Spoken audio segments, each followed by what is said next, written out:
ابو سفیان رضی الله تعالی هم په دې غزا کې شریک و. دا د معاویه رضی الله تعالی پلار دی او دا هغه صحابي دی چې په غزوه احد کې د کافرو د طرف نه سرداری کوله. د کافرو د طرف نه مشر دی او په غزوه احد کې هغه ډېر صحابه کرام چې پکې شهیدان شوي دي. وروسته بیا مسلمان شوی دی او ښه بهادري په اسلام کې ښودلې ده. نو ابو سفیان رضی الله تعالی فاسدو وی زما مشوره خدا ده چې په دې کم ځای باندې هم دلته مورچې جوړو وی ځکه وی دا لس لکه فوج چې دا ډایرکټ مدینې ته نه ځي. که دوی مدینې ته ځي نو دا یره به ورسره چې د شا نه به راباندې دوی حمله وکړي نو اول به مونږ ختموي مونږ پسې به دلته ګرځي زمونږ سره به اول مقابله کوي وروسته به مدینې ته ځي. ابو عبیده رضی الله تعالی چې دا خبره واورېده ډېر زیات خوشحاله شو. ډېره ښایسته مشوره دې راکړه خو خالد ابن ولید رضی الله تعالی د پوج کمان په دغه وخت کې کو. د پوج مشر دی و امیر ابو عبیده رضی الله تعالی عنہ خو د پوج کومندانی او مشري چې ده د خالد ابن ولید رضی الله تعالی عنہ کوله او امیر المؤمنین عمر ابن خطاب رضی الله تعالی عنہ په دغه دور کې په مدینه منوره کې. نو ابو عبیده رضی الله تعالی عنہ خالد ابن ولید ته یا ابا سلیمان اے د سلیمان پلاره لږ مشوره خو راکړه ته ولې خاموشه ناستې کله چې تا موږ له مشوره راکړې الله پای کې ډېر خیر اچولی دی ته ولې ما له مشوره نه راکړې. خالد ابن ولید رضی الله تعالی ته وفرمایلو وی زه د مسلمانانو خلاف نشم کولی اگر چې زما مشوره بل شان ده. نو د عمر رضی الله تعالی عنہ دور خلافت ته 20,000 صحابه کرام د ابو عبیده رضی الله تعالی عنہ په مشرۍ کې شام ته ولیږل. شام فتح شو مخکې نور فتح هم شروع وي. د روم چې کوم بادشاه و هرقل د هغه سره یره پیدا شوه که د مسلمانانو دا فتح او دا غزاګانې مخکې روانې وي نو نږدې ده چې زمانه به روم هم واخلي. نو هرقل بادشاه د دغې ځای چې کوم بادشاهانو هغه یې راغونډ کړو. دارنګې د خپل فوج جرنیل چې کوم و دیارجان د هغه نوم و هغه یې م راوغوښتو او ډېر زیات سخت غوسه شو. وی دا څنګه خلک شام ته راغلی دی چې زه فوج لیږم او هلته ورکېږي هغوی وجني زه فوج شام ته لیږم او هغوی وجني. تاسو د 2,000 کسانو مقابله نشئ کولی. د نن نه بعد به زه په خپله میدان ته وځم. هرقل غوسه شو. فوج چې کوم جرنیل و ده ورته وی دا اخري موقع د ماله راکه دا موقع ماله راکه زه درله شام خو پرېږده وی مکه او مدینه ته هم خالي کومه ته دې مسلمانانو نه مکه او مدینه هم خالي کوم ته خو لا شام یادوي خو ما ته یوه موقع راکه دیارجان ورته ووي. بهرحال هرقل بادشاه ته کافرو بادشاهانو خپل پوجونه راولیږل. 2 لاکه یو ورکړو 2 لاکه بل ورکړو 2 لاکه بل ورکړو حتی در دې پورې چې 10 لکه فوج هرقل بادشاه تیار کو. 10 لکه فوج په دې کې 60,000 هغه کسانو چې دا د مسلمانانو نه مرتد شوي وو او روم ته تللي وو دا مرتد شوي وو. 60,000 کسانو د دوی مشري جبیله ابن سهم غسانی کوله دا یې مشر و. نو 60,000 دا د مرتدینو ګروپ شو او 10 لاکه فوج هغه شو. دلته کې مسلمانان صرف 2,000 کسانو. ابو عبیده رضی الله تعالی عنہ ته خبر راورسېدو وی هرقل بادشاه ستاسو خلاف 10 لکه پوځ تیار کړ او په تاسو حمله کوي. ابو عبیده رضی الله تعالی عنہ خپل صحابه کرام راغونډ کړو، ځای په ځای باندې فوجونه په جنگ کې اړمو، صحابه کرام ځای په ځای ښارونو ته یې لیږلي وو. په ټولو پسې سوال جواب وکړو، زر تر زره تاسو راشئ زما خواله. ټول مسلمانان راټول شو د ابو عبیده رضی الله تعالی عنہ لره. ابو عبیده رضی الله تعالی عنہ فرمایلو مال مشوره راکړئ. هرقل بادشاہ 10 لکه فوج زمونږ مقابلې ته رایستلی دی، مونږ صرف 2,000 کسان یو، زه څه وکړم ماله مشوره راکړئ. ځکه دا د صحابه کرامو عادت و چې د هغې کار به په مشورې سره، او قرآن وی وامرهم شورا بینهم، د هغې کار په مشورې سره. په دې کې یو تن فاسد وی زما رای خو دا ده چې زه شام پریږدو، مدینې منورې کې مورچې جوړو، شام پریدو. وی ځکه چې 10 لکه فوج دی نو هسې نه چې مونږ دلته ناست یو مدینه رانه قبضه نه کړي، نو شام پریدو مدینه منوره کې مورچې جوړو، هغه سنبالو، هلته هغه رانه قبضه نه کړي. ابو عبیده رضی الله تعالی چې دا خبره واورېده ډېر سخت غوسه شو. دا یې کس ته یې وي کېنه زما د مجاهدینو ټوله حوصله دې خرابه کړله، تا خبره وکړه شام مونږ په کومو قربانو باندې قبضه کړی، څومره شهیدان پې مونږ ورکړي دي، او ته اوس وایې چې شام پرېږدو مدینې ته ځو. ابو سفیان رضی الله تعالی هم په دې غزا کې شریک و. دا د معاویه رضی الله تعالی پلار دی، او دا هغه صحابي دی چې په غزوه احد کې د کافرو د طرف نه سرداري کوله، د کافرو د طرف نه مشر دی، او په غزوه احد کې ډېر صحابه کرام چې پکې شهیدان شوي دي. وروستو بیا مسلمان شوی دی او ښه بهادري په اسلام کې ښودلې ده. نو ابو سفیان رضی الله تعالی فاسد وی زما مشوره خو دا ده چې په دې کم ځای باندې هم دلته مورچې جوړو. وی ځکه وی دا 10 لکه فوج چې دا ډایرکټ مدینې ته نه ځي، که دوی مدینې ته ځي نو دا یره به ورسره چې د شا نه به راباندې دوی حمله وکړي، نو اول به مونږ ختموي، مونږ پسې به دلته ګرځي، زمونږ سره به اول مقابله کوي، وروسته به مدینې ته ځي. ابو عبیده رضی الله تعالی چې دا خبره واورېده ډېر زیات خوشحاله شو. ډېره ښایسته مشوره دې راکړه، ډېره ښایسته مشوره دې راکړه. خو خالد ابن ولید رضی الله تعالی د پوځ کمان په دغه وخت کې کو، د پوځ مشر دی و. امیر ابو عبیده رضی الله تعالی عنہ خود د پوج کومندانی او مشري چې د خالد ابن ولید رضی الله تعالی عنہ کولا، او امیر المؤمنین عمر ابن خطاب رضی الله تعالی عنہ په دغه دور کې په مدینه منوره کې. نو ابو عبیده رضی الله تعالی عنہ خالد ابن ولید ته یا ابا سلیمان، اے د سلیمان پلارا لږ مشوره خوراک ته ولې خاموش ناستې، کله چې تا موږ له مشوره راکړې الله پای کې ډېر خیر اچولی دی، ته ولې ما له مشوره نه راکړې؟ خالد ابن ولید رضی الله تعالی ته وفرمایلو وی زه د مسلمانانو خلاف نشم کولی، اگر چې زما مشوره بل شان ده،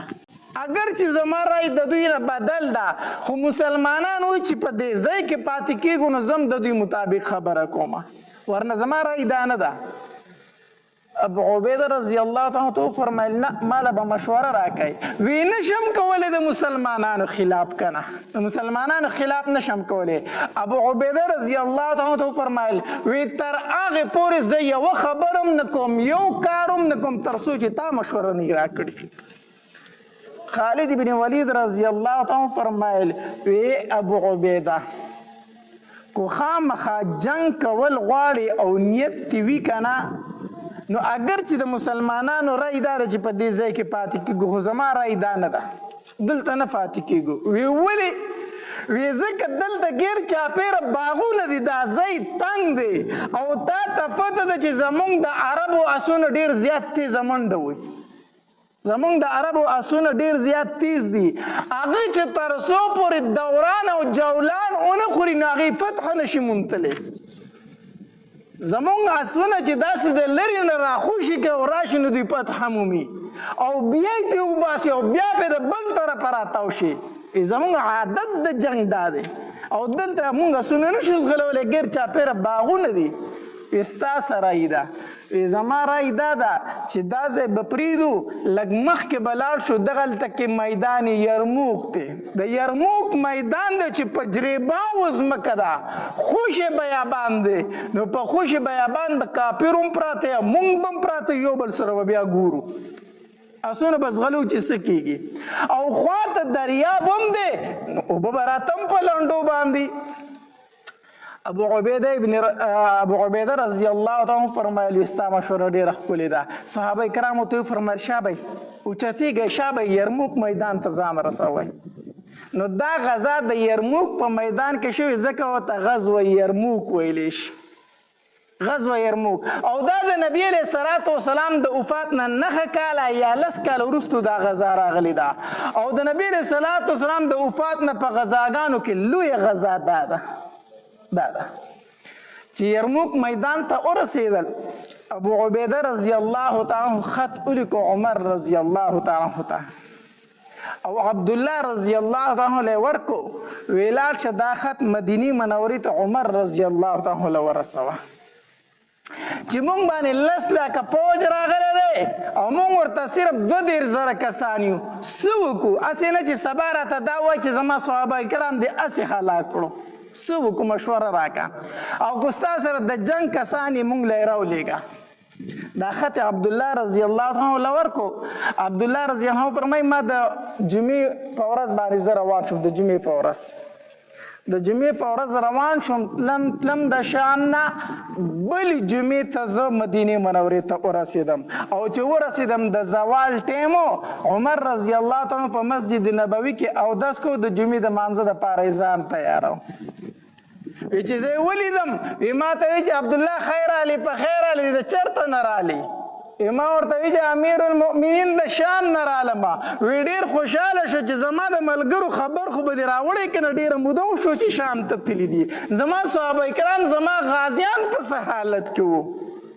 ما ورته هېڅ ونه وي خط مې وله داسې ورکو د ابو عبیده رضی الله تعالی خط مې وله ورکو عمر رضی الله تعالی چې خط ولیده که نه چې په مونږ باندې 10 لکه فوج راغلی مونږ صرف 2,000 کسان یو څه وکړو وی د عمر رضی الله تعالی دا رنګ بدل شو سخت خفه شو او داسې وکړو منبر ته وختو صحابه کرام رالو او د جهاد په موضوع باندې یو جذباتي بیان یې وکړو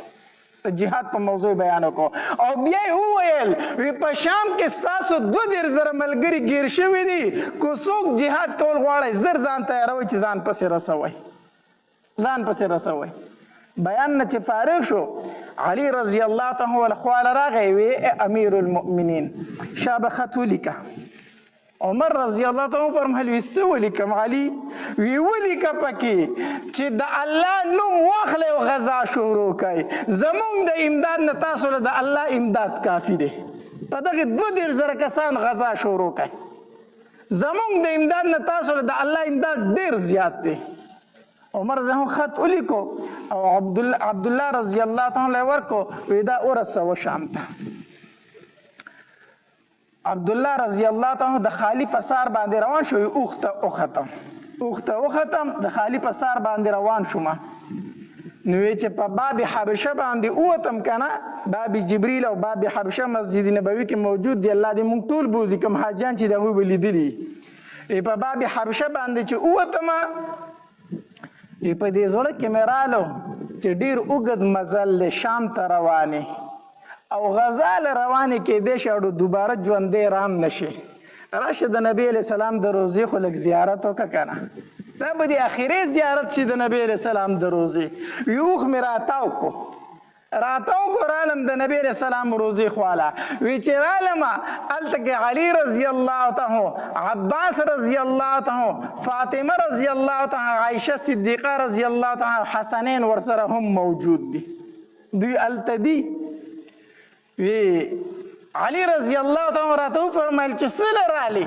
ځان رسوه شام ته الله ما ورته وی چې علي شام ته ځمه خو ما وی چې تاسو راته دعا وکئ او د نبی علیه السلام د روضې زیارت وکړم وی ما ته وی چې عمر غونته سړی موجود دی د هغه نه دعا واخله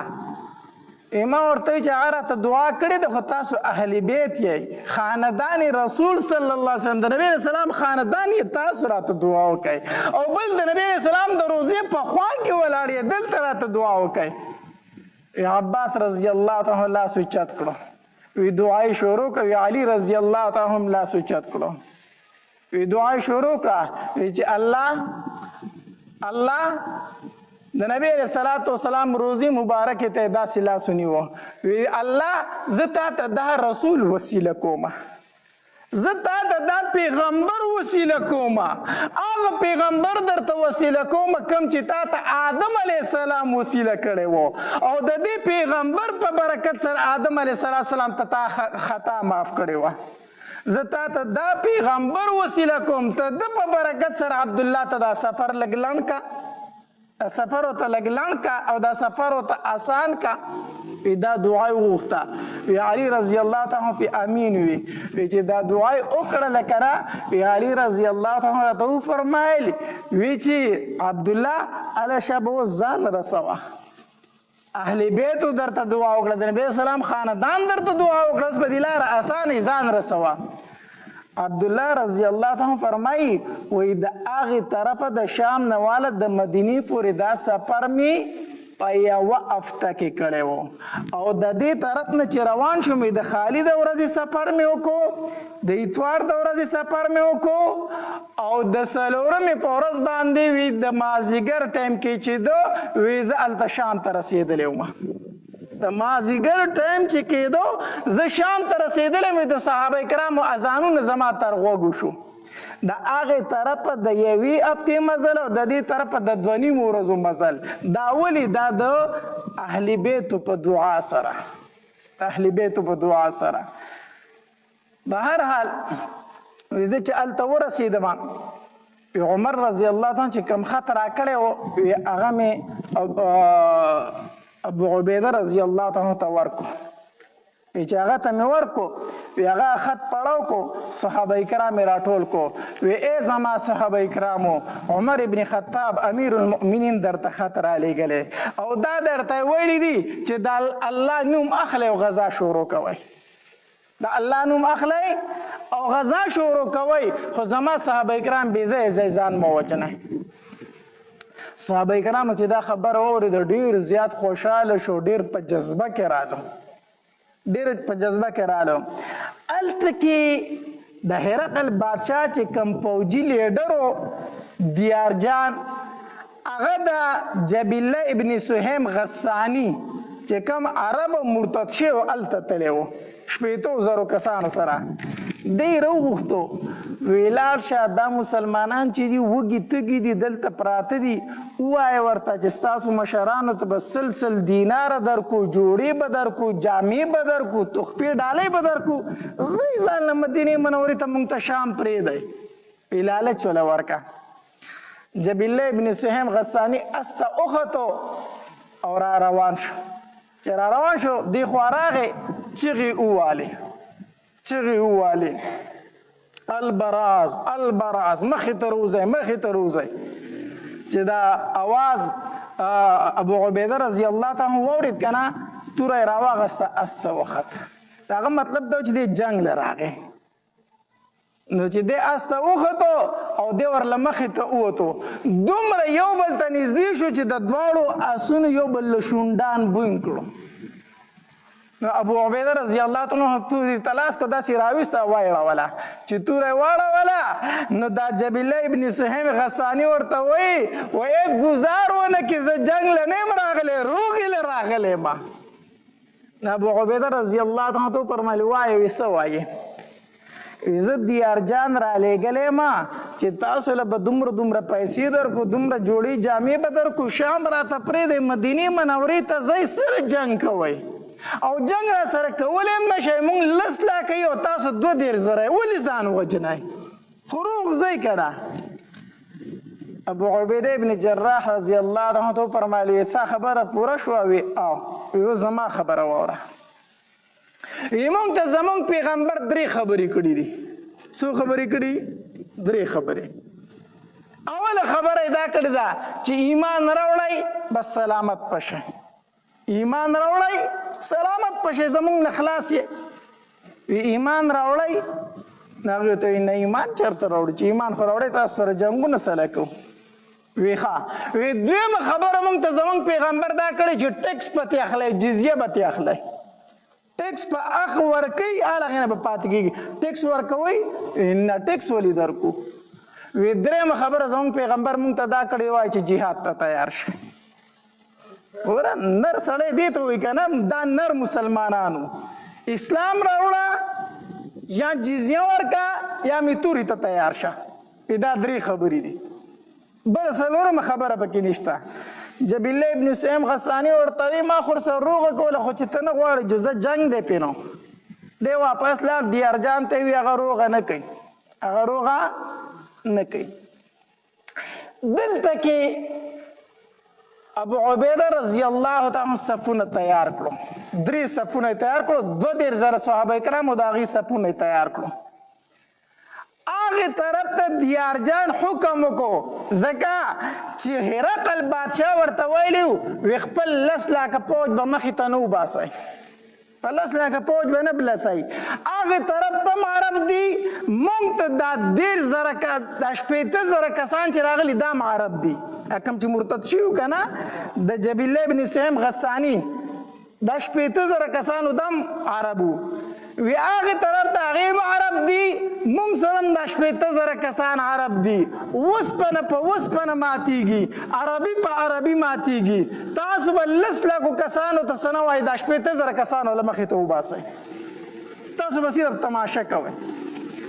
جبیل ابن سیم غسانی 18,000 کسانو سره مخې ته راغی. د دواړو ډلو په منځ کې 3 میله فاصله وه. نو 1.5 میل هغې رالو 1.5 میل پسې مسلمانان مخکې شو. ابو عبیده رضی الله تعالی 3 صفه تیار کړو. 22,000 صحابه کرام زنانه وي هغه د یو غونډۍ شاته کېنولې ځکه دوی سره بیبیانې هم تللي وي غذا کې دوی سره خپلې بیبیانې هم وي او په هغې غونډیو ته صحابه کرام کېنولي وي تاسو به د دوی حفاظت کوئ. د غونډۍ شاته هغې کېنولې. خالد ابن ولید رضی الله تعالی چې راغی وی کتل ابو عبیده رضی الله تعالی 3 صفونه تیار کړي دي. وی ابو عبیده دا څه کوي؟ دا خو ټول صحابه کرام جنګ ته ودرولي دي. نو یې څه وکړمه؟ هغې 18,000 دي موږ 13,000 یو. قرآن وایي چې یو مسلمان به د 2 کافرو نه تښتي. یو مسلمان به د 2 کافرو نه تښتي. یو مسلمان به د 2 کافرو مقابله کوي. هغه 18,000 موږ 13,000 ما 18,000 ته 13,000 ودرولي دي. په الله مې توکل دی. خالد بن ولید وی زما امیر یو خبره دی بالکل منم خو دا رای دی ښکلې نه ده. نور امیر چې څه وایي هغه به کېږي خو دا کار دی ښکلی نه دی په دې زه نه یم رضا. وی ته څه وایي؟ خالد بن ولید وی ګوره هغې 18,000 موږ 13,000 موږ به نن جنګ وکړو دغه 18,000 به ووجنو. دا به ووجنو که نه سبا له به بیا جنګ کېږي. نو چې سبا له بیا جنګ کېږي نو د هغې سره 10 لاکه پوځ شاته دمه پروت دی. نو هغې به 2 لاکه نور روباسي. نو موږ خو سبا جنګ نه شو کولی ستړي یو که نه. زمونږ ډېر بهادر شو سبا مو جنګېدو نو څوک خو دې ووژل 2 لاکه نور ووژل. نو هلته کې 8 لاکه پوځ نور پروت دی نو 2 لاکه به نور روباسي. وی زمونږ ډېر بهادر یو په 3 ورځ بیا وجنګېدو نو 6 لاکه پوځ نور پروت دی. نو موږ به در کومې پورې دا 22,000 صحابه کرام به ته جنګئ دا به در کومې پورې ته جنګئ. الله ابو عبیده رضی الله تعالی ته وفرمایل وی ته څه وایې څه وکړم زه ته راته ووایه. وی زما رای دا ده چې د 18,000 کسانو مقابله به زه په 13,000 کسانو کوم. زما رای دا ده د 18,000 کسانو مقابله به زه په 13 کسانو کوم. په څو کسانو؟ هغې به 18,000 زما سره به 13 کسانی. ابو عبیده رضی الله تعالی ته فرمایل وی داسې خو نشي کېدی.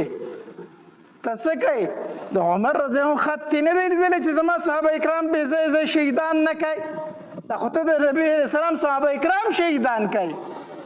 خالد ابن ولید رضی الله تعالی ته وفرمایل وی کو زه د نبی علیہ السلام صحابه کرام بې ځایه شهیدان کوم نه اول به دې په خپل شهید کېږم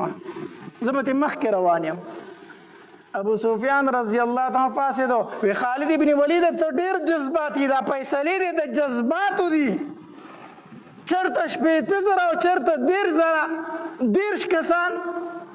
چېرته شپېته زره او چېرته دېرش کسان. خالد ابن ولید ورته غوسه شو وی ای ابو سفیانه په جاهلیت کې خو ډېر بهادر وي دا دې اوس څه د بوزدلۍ خبرې شروع کړې.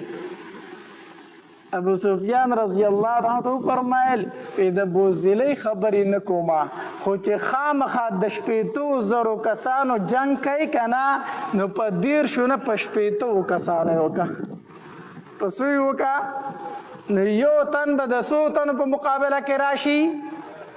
د زرو تنو مقابله کې که نه هغه شپېته زره او دوی شپېته کسان نو یو مسلمان به د زرو کسانو مقابله کوي. خالد ابن ولید وی زما رای خو دا وه چې زه به 30 کسان بیام خو چې تاسو وایئ شپېته دي جزه شپېته به بوځمه نو اوبه راله ښکته نه راوړه وی شپېته به بوځمه نو لاندې کمره کې به جګ او ګیلاس دي شپېته به بوځمه نو. خالد ابن ولید رضی الله تعالی روان شو د ځان سره شپېته صحابه کرام ملګري کړو هغې طرف ته څو کافر دي 15,000 جنگ شروع شو سحر ټایم دی. خالد ابن ولید رضی الله تعالی چې جنگ لته که نه وی ما پسې به تر هغې پورې نه راځئ چې تر څو پورې زه یا شهید شوی نه یم یا ګرفتار شوی نه یم ما پسې به نه راځئ. چې جنگ د ورځې کېدو داسې ټایم په ټایم به یو صحابي په 15,000 کې 15 کسان چېرته ښکاري خو یو صحابي به د دې جنگ نه بار ته راووت نو صحابه کرام به مو وایي زموږ ملګري ژوندي دي خو چې دا مازدیګر کېده که نه نو یو صحابي هم نه ښکارېدو. نو ابو عبیده رضی الله تعالی فرمایل زما صحابه کرام شهیدان شو زما صحابه کرام څه شو شهیدان شو. او په دې کې د ځان سره یو څو صحابه کرام ملګري کړي وو پای کې یو زرار ابن ازور رضی الله عنه ته د واقع ورته وروسته وامه زما صحابه کرام شهیدان شو. ابو عبیده رضی الله تعالی صحابه کرام ته وویل وی چې حمله پې کوو. ابو سفیان رضی الله تعالی فرمایل وی د خالد ابن ولید خبره خو نه واورېدلې چې ما پسې به نه راځئ نه به ځئ بلکل به نه ځئ.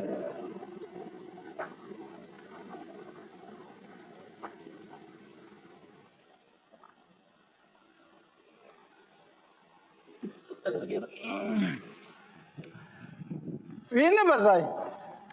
وی ټیک ده چې داسې د ماښامني دا خړۍ خورېده که نه خالد بن ولید رضی الله تعالی داسې ستړی ستومانه په اس سور دی او را روان دی څه صحابه کرام ورسره هم دي چې د صحابه کرامو خواله راورسېدل که نه چې ځان سره یې ملګري وشمارل صرف 60 کسان ورسره 60 کسان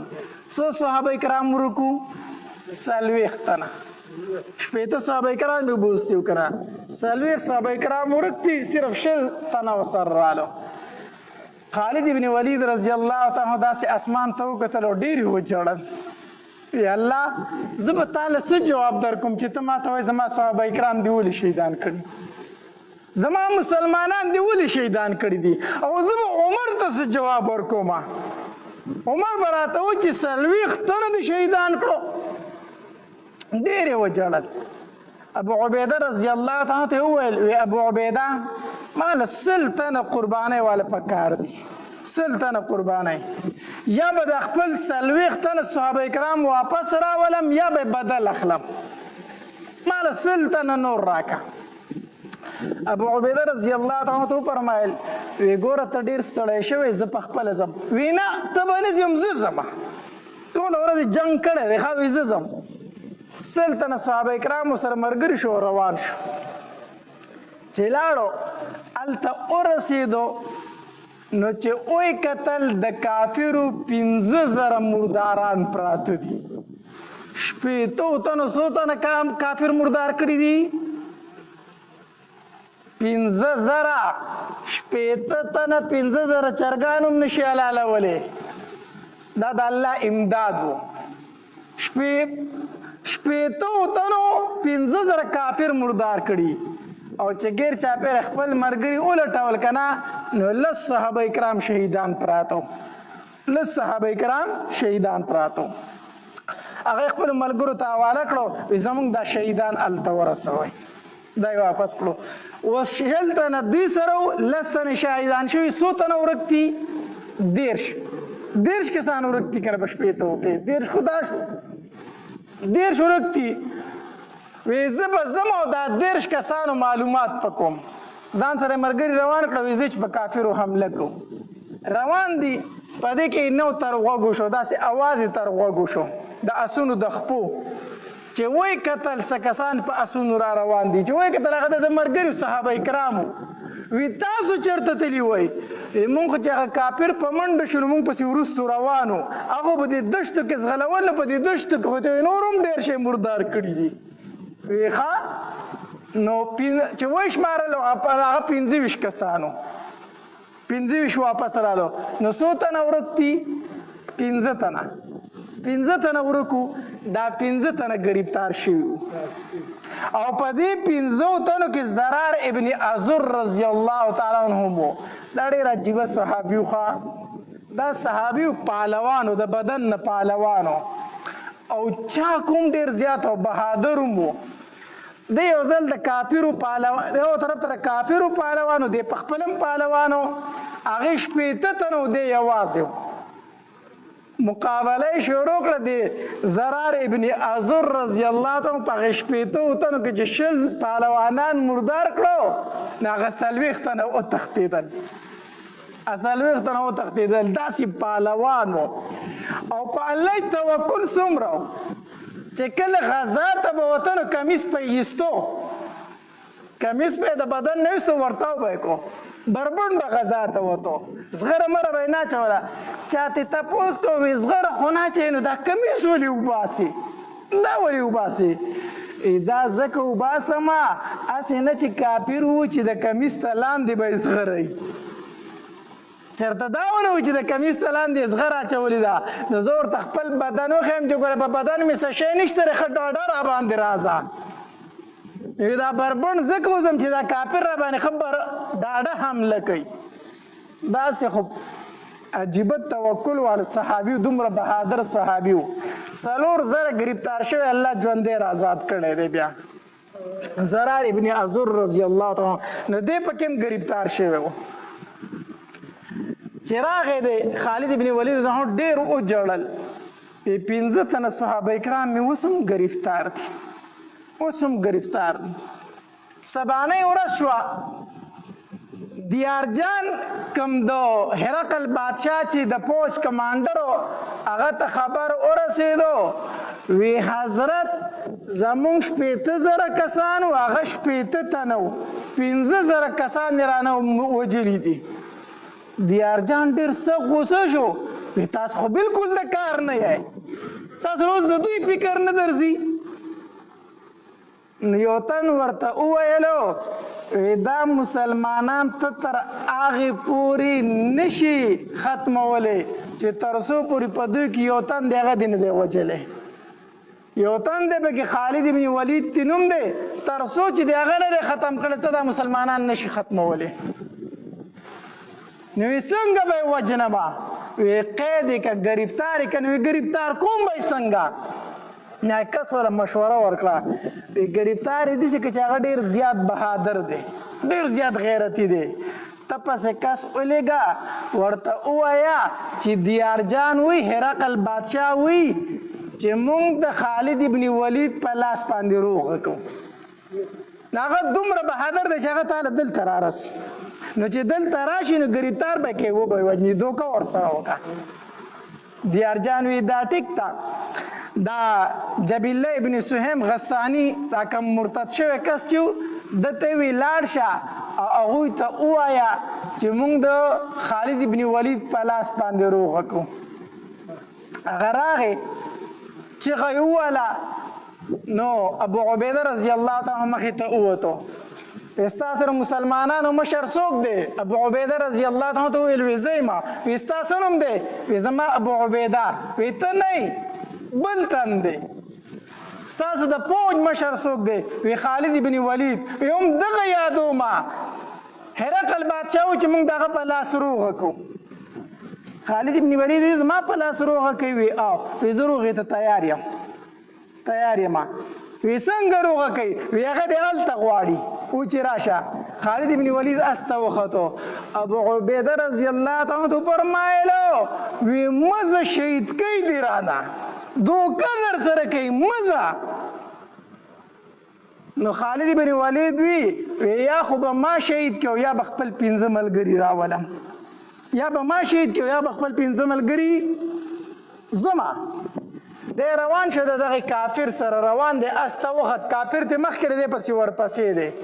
هلته کې د کافرو پاټک راغی ځکه اخوا لس لاکه پوش پروت دی که نه چې د کافرو پاټک راغی هغې ورته وي د اس نه راکوز شه مخکې دیارجان بادشاه ناست دی دا بېادبي ده چې ته په اس باندې ورځې راکوز شه ښکته. خالد بن ولید وی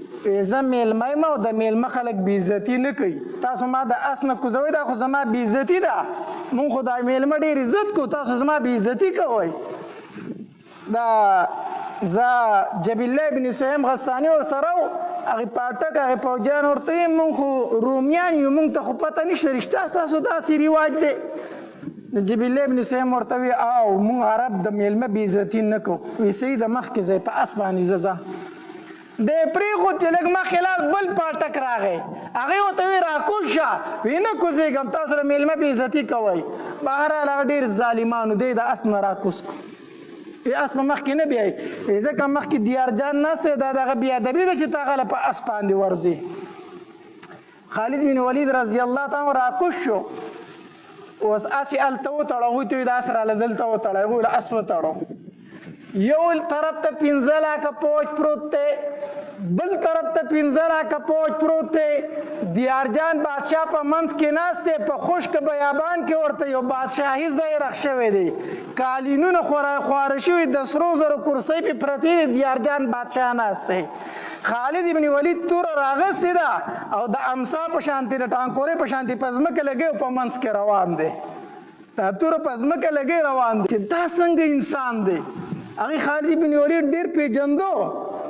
ځکه یو ځل د 15,000 کافر په یو لاس مردار کړي وو. خالد بن ولید په یو لاس 15,000 کافر مردار کړي وو. نو هغې چې ولیدو چې موږ دا پوج شام ته لېږو مرداري کې دا څنګه سړی دی او خالد بن ولید د ملنګ په شانتې روان دی تورو په ځمکه لګی او روان دی پوج ورته یو خوا بل خوا ګوري. دیارجان بادشاه له چې ورسېدو هغه ځان ته بله د سرو زرو کرسۍ ایښې وه درته یې ویې کښېنه په دې کرسۍ کښېنه. خالد بن ولید چې لته اوچته کړه کرسۍ پې وواله خوا ورته وکړه کرسۍ په لته وواله. دیارجان بادشاه درته وایي موږ درته عزت درکوو ته پخپله د ځان بې عزتي کوئ. موږ درته وایو د سرو زرو په کرسۍ کې نه تا په لته وواله. وی سره زمونږ دپاره عزت دی خو په دنیا کې نه په جنت کې او په دنیا کې د مسلمان دپاره د سرو زرو ګوتۍ نشي استعمالولی نو په کرسۍ به یې څه کښېني. الله دې زمونږ په حال رحم وکړي. زمونږ د سړو نه اوس ښځې رخ شوي دي. سړي نه به په کویدن کې د سرو زرو ګوتۍ وړي د ده نه یې ځان له ښځه رخ کړي. داسې ده که داسې نه ده؟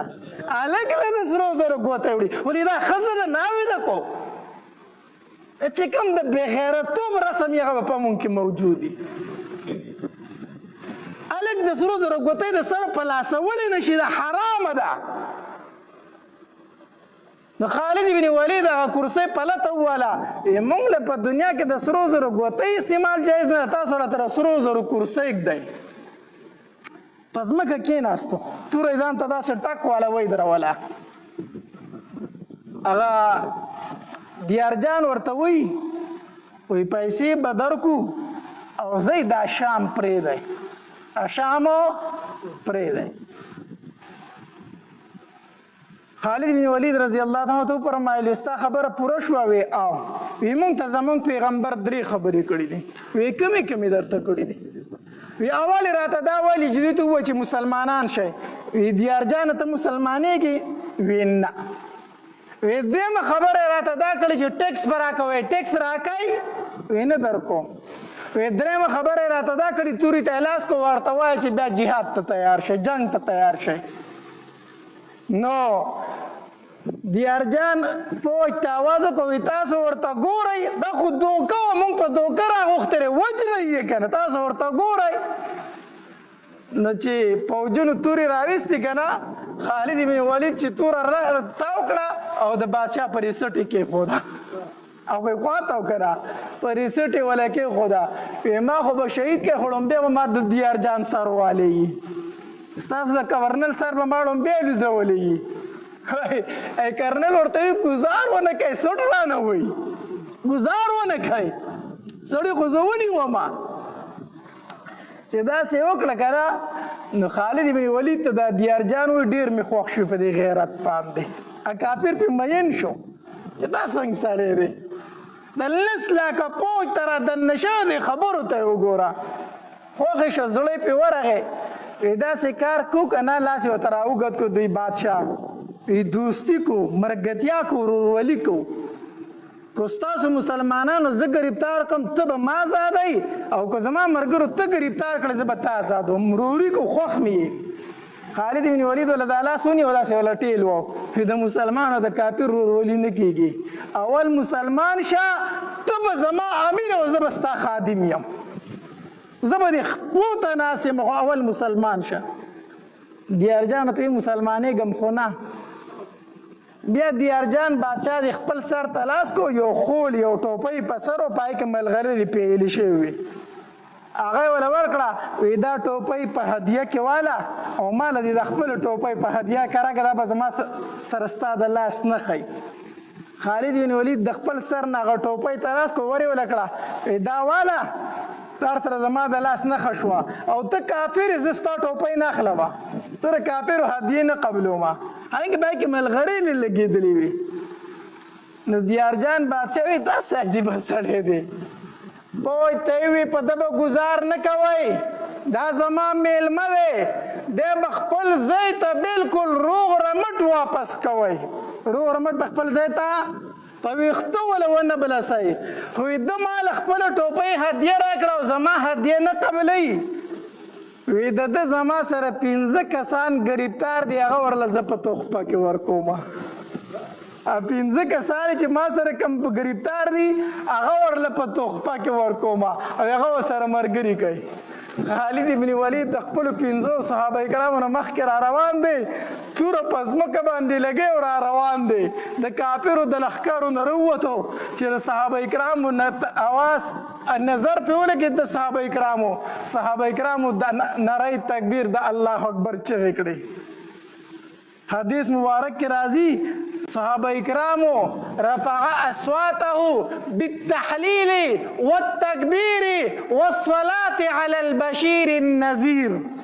په الله اکبر، په لا اله الا الله او په نبی علیہ الصلوۃ والسلام په درود شریف سره په لوړ آواز باندې چغې شروع کړې. 2000 صحابه کرامو آواز شروع کړ، څومره په تیزه چغه شروع کړه. یو روایت کې راځي وایي حتی جوابته الجبال، حتی در دې پورې چې غرونو ولم جواب ورکو. غرونو جواب داو چې کله سړی تیز آواز د غرونو په خوا کې وکړي نو انګازه لاړ شي، بیا درته واپس راځي، د غرونو نه انګازې رالې، د الله اکبر، د لا اله الا الله او د درود شریفو. د دې حدیث نه دا معلومیږي چې په لوړ آواز سره ته ذکر کولی شي، په لوړ آواز سره ته درود شریف ویلی شي. دا د 2000 صحابه کرامو عمل دی. هغوی د الله اکبر، لا اله الا الله، الصلاة والسلام علی رسول الله، دا په لوړ آواز وي. 2000 صحابه کرام دي دا چغې کړي، دا یې وویلو. خالد بن ولید رضی الله تعالی خپل لښکر ته راورسېدو. بیا دیارجان بادشاه اعلان وکړو، وی نهه ورځې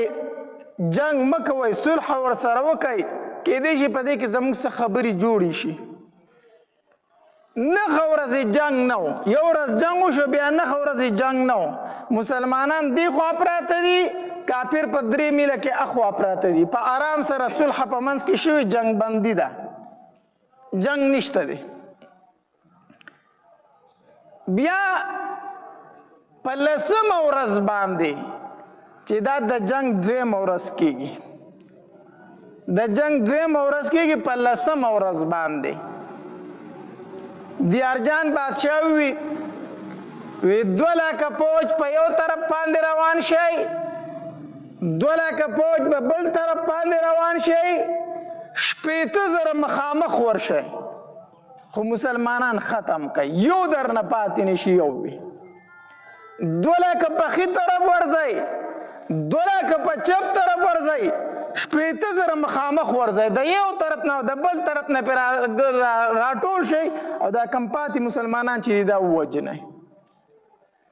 مسلمانانو ته فتح ولګېده نو عبیده ابن جراح رضی الله تعالی عنہ ابو عبیده رضی الله تعالی عنہ ابو عبیده رضی الله تعالی عنہ 15,000 فوج په یو طرف کو په ښي طرف باندې او په ګس طرف باندې 15,000 فوج کړو صحابه کرام په ښي طرف چې کم 15,000 کسانو د هغې امیر زرار ابن عزور رضی الله تعالی عنہ وګرځاو هغه لنډغر صحابي ما چې جنگ ته بوتو کمیس په ایستو هغه پهلوان صحابي نو د ښي طرف د 15,000 کسانو امیر هغه کو او د چپ طرف د 15,000 کسانو امیر چې دی نو عبدالرحمن ابن ابي بکر رضی الله تعالی عنہ د ابو بکر رضی الله عنہ زوی عبدالرحمن رضی الله تعالی عنہ هغه امیر مقرر کو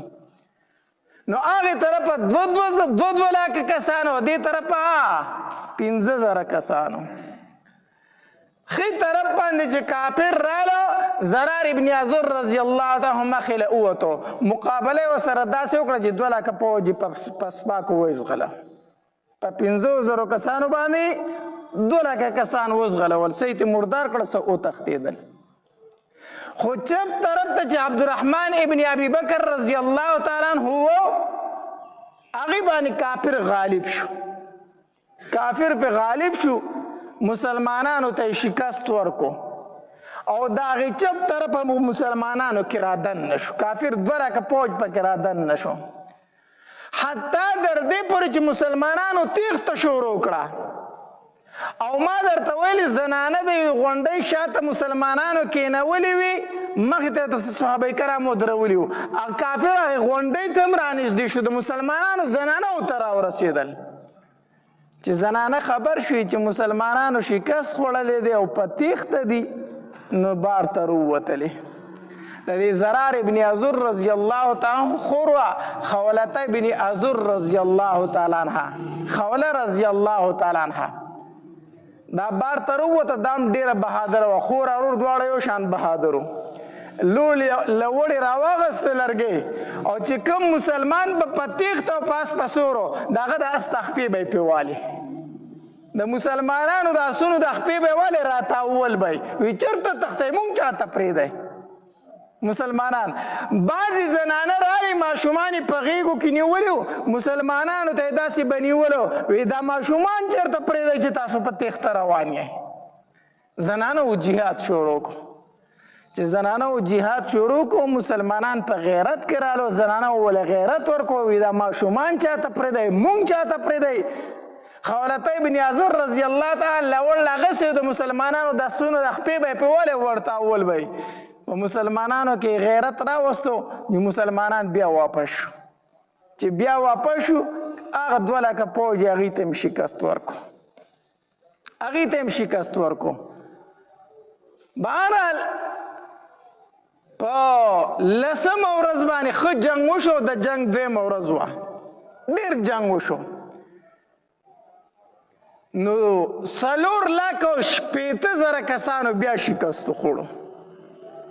چې بیا شکست یې وخوړو مسلمانانو پکې عارضي شکست مونتی خو بیا هغه شکست په فتح باندې بدل شو دیارجان بادشاه ته چې دا خبر ورسېدو ډېر سخت غوسه شو عجیبه خلک یې د 2,000 کسانو فکر نه درځي په لکاو فوج لېږم او واپس راتښتی څه عجیبه خلک یې په خپله پاڅېدو وی د سبا نه به زه پخپله وځم جنګ ته ستاسو نه ده شوي زه پخپله وځم د کافرو چې کوم جرنیل او بادشاه چې کله 11مه ورځ شوه او دا د جنګ 3مه ورځ کېږي نو یو پهلوان په کافر کې ډېر غټ پهلوان او زورور سړی و دیارجان ته وي داسې وکړه ما ته یو موقع راکړه زه پخپله وځم او دې مسلمانانو ته د براس چغې ومه چې مقابلې ته مې راوځئ نو ضرور به دا خالد ابن ولید زما مقابلې ته روځي او چې کله دی رووت زه درله د ده قصه خلاصوم نورو سره بیا وروسته ګورو دیارجان بادشاه ته دا کار هم ته کولی شي بل څوک یې نشي کولی دغه پهلوان اس ته وختو خو ډېر لوی پهلوان سړی و او چې اس ته وختو رامنډه کړو اس یې ډېر غټ اس و او چې څنګه د مسلمانانو خوا ته راورسېدو چغې وویله وی البراز البراز که څوک در پکې زما مقابلې ته روځئ که څوک در پکې زما مقابلې ته روځئ دومره غټه تنۍ وه که نه صحابه کرام فرمایي چې مونږ ولیده مونږ چې دا چې ته غر را روان دی دا کافر خو دومره لویه تنه وه په دومره غټ اسور مونږ دا څه غر راغی ته د مقابله بلا څوک کوي نو خالد ابن ولید رضی الله تعالی فرمایل په مقابلې ته څوک وځي که زه پخپله وځم د دې سړي مقابلې ته بل څوک وځي که زه پخپله وځم نو زرار ابن عزور رضی الله تعالی فرمایل وی خالد ته مو زده ته ما پرېږده دا هم پهلوان دی او زه هم پهلوان یم یو بل سره به ګورو دا زرار ابن عزور رضی الله تعالی درته ما تېره جمعه کې ویلي که نه دا ډېر پهلوان صحابي و جنګ ته چې به وته قمیص پې ورتاوه کمیس په ورتاوه وی ځکه چې په ما باندې کافر ډاډه راځي هسې نه چې دا ووایي چې چېرته زغره یې اغوستې ده وی ده وی زه وځم دا هم پهلوان دی زه هم پهلوان یم یو بل سره به ګورو زرار ابن عزور رضی الله تعالی اس ته وخت او مقابلې ته ووتو دواړو په یو بل باندې ګزارونه شروع کړو خو دا د عربو عادت و چې دوو تنو پهلوانانو به جنګ شروع کړو که نه درېمګړی به نه ورتو یا به چې په دې کې یو تن مړ شو او یا به یو تن وتښتېدو بیا به نور تلو ورنه دا دوه تنه به د هغې پورې جنګېدل نور بس ګیر چاپېره ولاړو تماشه به یې کوله کافرو به هم تماشه کوله مسلمانانو به هم تماشه کوله دوه تنه به وتي وو د یو بل سره به لاندې وتي وو مقابله به وه نو زرار ابن عزور رضی الله عنه مقابلې ته ووت د دې کافر سره لګیا شو تورې په یو بل چلی نور مسلمانان هم تماشه کوي کافر هم تماشه کوي زرار ابن عزور رضی الله تعالی فرمایي وایي داسې عجیبه سړی و چې ما به پې د تورې ګزار کو داسې زغره یې اغوستې وه چې ما له د تورې هغه څوکه واړوله د اوسپنې زغره یې اچولې وه ما به پې د تورې ګزار کو یو کړنګ به یې کو توره به یې راله اړوله او غټو سټ ته یې زه نه رسېدم چې سټ مې وله په توره والی وی دنګو رانه نو ما چې به ګزار کو لاندې به لګېده لاندې د هغه څه وه زغره وه ما چیرې د دې سړي سره څه نه کېږي بره ورته ته نه رسې وښکته هغه په اوسپنو کې پټ دی د ده سره څه نه کېږي وی چل مې شروع کو چل مې دا شروع کو چې اس مې راوګرځاو او چې اس مې راوګرځاو مسلمانانو ته را په تېښته شوم چې را په تېښته شوم کافر خو دا ووي چې لکه زه سړی رانه وتښتېدو سړی مې په تېښته کو وی هغه راپسې م اس راخوشی کو زرار ابن عزور مخکې دی پاس پرې کافر پسې ور روان دی کافر و چې تښتي رانه چې وایي رسومه خو چې د مسلمانانو ته لږ رانږدې شو که نه نو زرار ابن عزور رضی الله یو چل وکړو یو چل یې دا وکړو چې په دې اس باندې قیزه ټیټ راوکاږله دا غواګې نه دي دا قیزه یې پې جوخته راوکاږله یعنې بریک یې ورله ووه او دی خو پسې شاته په تیز سپیډ کې را روان دی که نه نو زرار ابن عزور په دې خپل اس قیزه راوکاږله داسې جوخته او شاته یې نیزه داسې ویستله نیزه ویسته چې دی خو په سپیډ کې را روان دی او زه به ورته اس ډایرک ودرم نو چې دی راشي چې زه په دې خېټه کې به دا نیزه نه نوځي دا بیا ډېر سپیډ کې بیا خوابتې وتي نو چې زرار ابن عزور هم په دې اس قیزه راوکاږله او دا نیزه یې شاته داسې ویستله که نه او دی خو په سپیډ کې را روان او چې د ده اس راورسېدو نو دا خو ډېر تکړه کافر و ډېر جنګي سړی و ځان یې ترې بچ کړو اس یې په دې مرۍ کې ولګېد جو اس یې مردار شو اس یې مړ شو اسې ولګېدو او ده تې ځان بچ کو چې ځان یې تې بچ کو نو داسې راغی زرار ابن عزور رضی الله عنه ته دا کافر وایي ته عربي او دوکه عربي سړی او دوکه دې وکړه ځان دې را په تیښته کو چل دې دا کو نو زرار ابن عزور رضی الله عنه ته وایي او زه عربي او دوکه خو تا ته پته نه ده جنګ ته راغلی یې او الحرب خدغتون جنګ خو دوکه ده په جنګ خو کېږي په دوکو باندې جنګ مني او دوکه نه مني جنګ کې خو یې دوکې جنګ ته راغلی دغه کافرو ته وایي زه دوکه دې وکړم تا ته یې څه پیدا درکړه څه چل دې وکړو زه خو روغ یم څه چل دې وکړو دوکه دې وکړې چل دې وکړو نو زرار ابن عزور رضی الله عنه فرمایي زما دوکې دا چل وکړو نو اسې راتاو کو نو دی خو په اس باندې زرار ابن عزور او کافر خو بغیر د اسه ولاړو جو چې توره یې تاو کړه جو سټې تې ووه ځکه چې اوس خو پې زرار ابن عزور هم اوچتو که نه او دی لاندې و نو چې توره یې تاو کړه د کافر نه یې سټ ووه او چې سټ یې ووه راکوش شو سر یې تې پرېږو چې سر یې تې پرېږو د هغه چې کومه زغره وه او جامې وي او توره وه هغه هر څه یې تې ویسته او راوایغستل د ځان سره زرار ابن عزور دا به زما یي دا به زمائی او دا حدیث مبارک تے من قتل قتیلا فله سلبه چاچے او کافر مردار کو نو داغا ساز و سامان بم دغی غازی چاچے مردار کو ہاں یو کلی د کافرو فتح شو روغا شهر علاقه فتح شو نو دغه سامان به بیا د بیت المال وی په ټولو مسلمانانو به یو شان تقسیمیږي بیا خو که یو کا مسلمان او یو کافر ځان له مردار کو نو چې دغه سره صحیح نه ده به د دغې مسلماني نو زرار ابن عزور رحمه ته هغه ساماني جنګ را واغستو وی دا ما مردار کړی دا به زما یو وي دا ستا دی ابو عبیده رضی الله تعالی عنہ فرمایل وی دا ستا دی هلته کې دیارجان بادشاه خبر شو چې کوم سړي ته مې سترګې غړېدې هغه یې رالم مردار کو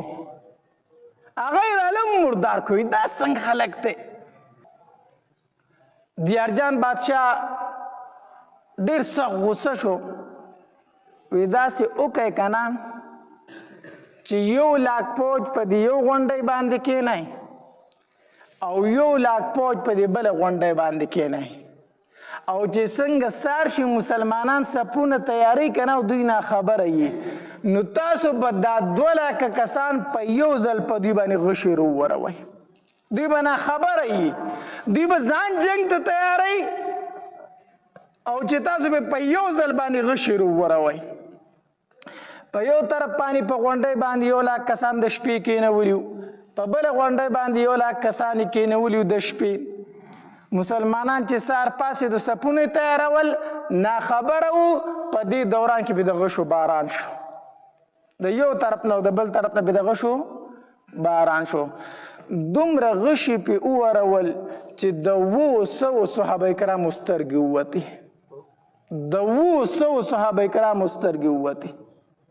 دغې ته یوم التعویر ویلی شي تعویر د عور نه د عور کوک سترګې ته ویلی شي یعنی 200 صحابه کرام په دغې ورځ باندې کوک سترګې شو یعنی سترګې ووتې 200 صحابه کرام او ډېر صحابه کرام پکې شهیدان هم شو خو بیا هم صحابه کرامو صفونه نه دي مات کړي ګورئ ښه بیا هم شکست نه تسلیم کړی بیا هم صفونه نه دي مات کړي بیا پای غونډو ته پسې مسلمانان وختل او هغه کسان یې مردار کړه څه یې وزغلول چې هغه یې وزغلول په دې دوران کې چې ماښام شو په دغې ورځ باندې الله تبارک وتعالی د مسلمانانو فتح کوله په دې دوران کې یو سړی راغی د کافرو نه ماښامې ټیم دی ابو عبیده رضی الله تعالی ته فرمایي وایي زه ستاسو مدد وکړم چې دا کافرو له شکست ورکړم مدد دې کولی شم ابو عبیده رضی الله تعالی ته ته څوک یې وایي زه د دې عیسایانو لوی پادري یم د دوی مولا یم ښه چې د دوی پادري او د دوی مولا یې نو بیا د دوی خلاف څنګه کوي زمونږ څنګه امداد کوي دا جذبه در پکې د کم طرفه راله داسې چل وشو که نه چې مونږ دغلته په دې ښار کې زمونږ کورونه دي وی زمونږ دا پوځ چې راغی نو زمونږ د زنانو بېعزته یې وکړې زمونږ د کورونو بېعزته یې وکړې نو زه لاړم ما خپل بادشاه ته پې شکایت وکړو چې دا پوج را لېږلی دی او زمونږ ټولې زنانه دوی بې عزتې کړې وی هغه زما خبرې ته اړو غوږ کېنښودو وی دا مې پړه کې راغلی چې دوی له به اوس زه داسې زور ورکوم چې یاد به یې ساتي هغوی خو مې خبره ونه منله په ستاسو په لاس ورته سزا ورکوم وی څنګه وی زه داسې کوم که نه زه ځم دوی ته وی دوی زما خبره مني ځکه دوی پادري یم د دوی مولا یم زما خبره باندې ډېر یقین کوي زه دوی ته وایم چې مسلمانان در باندې نن شپه حمله کوي او ځان ورته رډي ساتئ تیار ساتئ او تاسو به زر اسونه راولئ زر سوارو او د دوی په خوا کې به اسې تیر که خو ګوره واپس په راتښت یې ګیر خو نه کي اسې به اسونه د دوی په خوا کې تیر کوئ وی خوا کار زما دی ابو عبیده رضی الله تعالی ته فرمایل وی ښه چې څنګه شپه شوه د هغوی ته تلي وو هغې خپلو کسانو ته وي ما ستاسو جاسوسي کوله خو دومره خبر شوم چې مسلمانان در باندې نن شپه حمله کوي ګورې د ځان خیال ساتئ هغوی ته وي ښه د ده په خبره خو ځکه یقین وکړو چې د دوی مولا او د دوی پادري وو د ده په خبره یقین وکړو هغوی ویښ ناست دي په دې دوران کې یا نیمه نیمه شپه شوه د اسونو د خپو اوازونه رالو د اسونه راله هغوی ځانونه تیار کړل چې په موږ حمله کېږي خو شپه وه مسلمانانو خو اسونه اسې وځغلول واپس رالو یاره سړي خبره رښتیا وه حمله وشوه خو په حساب یې پوه نه شو چې څه چلو شو چې سار شو هغه پادري راغی هغه مولا د دې عیسایانو وی ما خو وی چې په تاسو به حمله کوي خو هغوی خو در سره بل چل وکړو وی څه چل وکړو وی هغه خو په دریاب پورې وتل او ګرفتار یې کړی ستاسو د شا غاړې رالو په تاسو او په دریاب پورې وتي د شا غاړې ګیر کړي یې د شپې شپېتلي په دریاب پورې وتي دي نو مخې ته ارتم کسان کېنول او د شا غاړې در باندې هم شو تاسو خو په منځ کې ګیر کړی وی څه چل وکړو وی ورشئ لاړ شئ پسې مونږ خو ناشنا خلک یو د روم نه راغلي یو دلته مونږ ګودر څه معلوم دی چې په دریاب کې کم ځای ډونګې دی او کم ځای نه دی مونږ ته لار وښیه که نه هسې نه چې په دریاب ورودنګو منځ ته شو چېرته ډونګې غرق پکې نه شو ګودر راته وښی د تېروتو چې ده ورته د قصد غلط ګودرې وښولې غلطې لارې ورته وښوي او شا به دا لارې دي په دې باندې ځئ په زرګاو پوج چې په هغې ورغی د دریاب منځ ته شو جو خو ګودر ونه جو ټول په دریاب باندې لاو شو غرق شو هلته کې داسې انتقام یې ترې واخسته ښه داسې بدل یې ترې واخسته نو څه په دریاب باندې لاو شو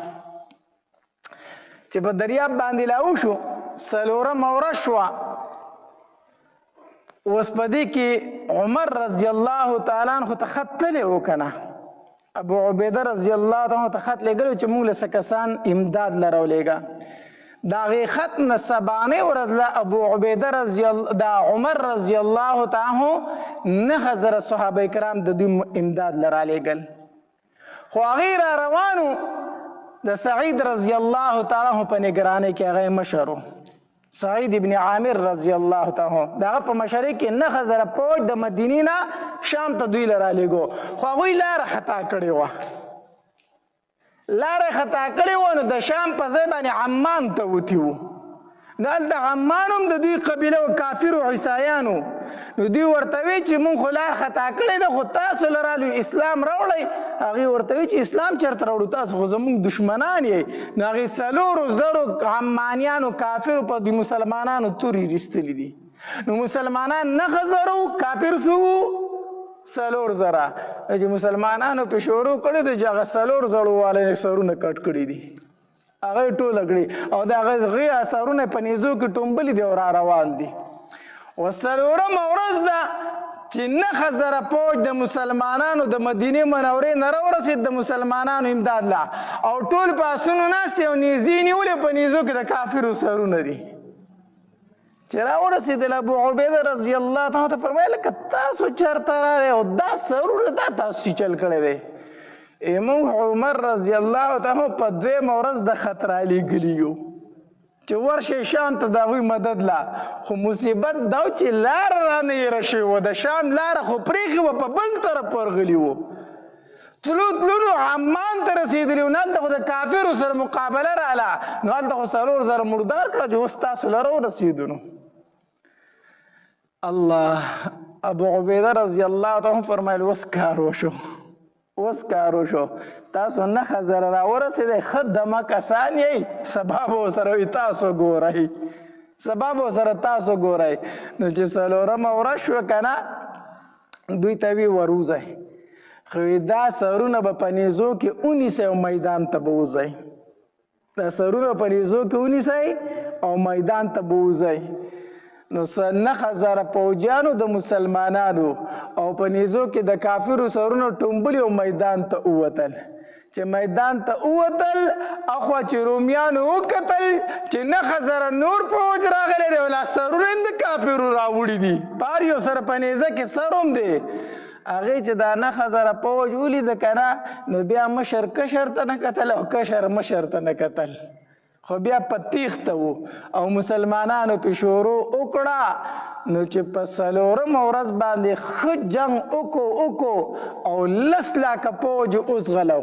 10 لاکه فوج یې وتښتو نو چې په څلورمه ورځ جنګ وشو صحابه کرامو ارام وکړو په 5مه ورځ پاڅېدل او میدان ته ووتلو نو